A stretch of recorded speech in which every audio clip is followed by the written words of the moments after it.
You meet a new acquaintance, and as you go to shake hands after introducing yourself, you suddenly realize, wait, I already forgot their name. Why does this always happen, and what does it say about your brain? Chances are you can remember somebody's face over their name. Our brains are hardwired to recognize facial details. Brain scans even show that individual brain cells are fired in response to any given face.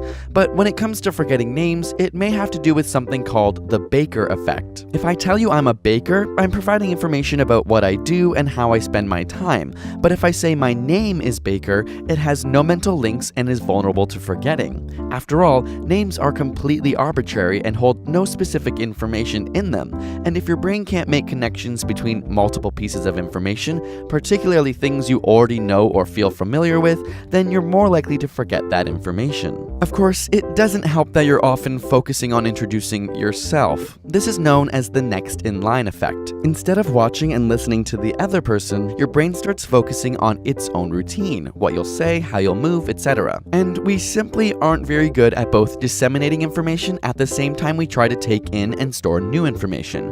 Our brains have both short-term and long-term memory, but the short-term memory, or sometimes called working memory, can only hold so much information, and if you don't focus on it, it fades away quickly. Finally, other research suggests that, drumroll, you may just not care.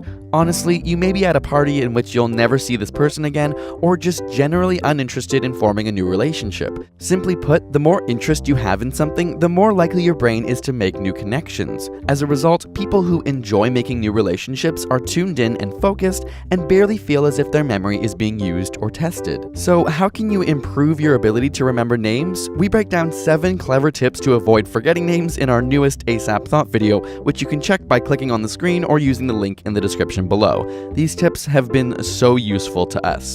And subscribe for more weekly science videos.